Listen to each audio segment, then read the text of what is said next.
In this video, I'll show you how to make your video black and white while keeping one color showing in DaVinci Resolve.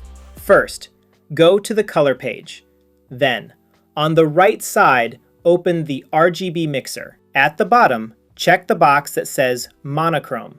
This will turn your video black and white. Next, let's bring back just one color. In the node area, right-click on your node, go to Add Node, and choose Add Layer. This creates a copy of your video. Click on the bottom node to select it.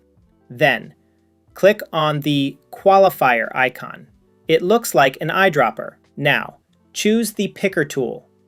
In the Preview window, click on the color you want to keep. DaVinci will isolate it. If it doesn't get everything, use the plus eyedropper tool to select more of that color in the preview. That's it. Now your video is black and white, with just one color standing out.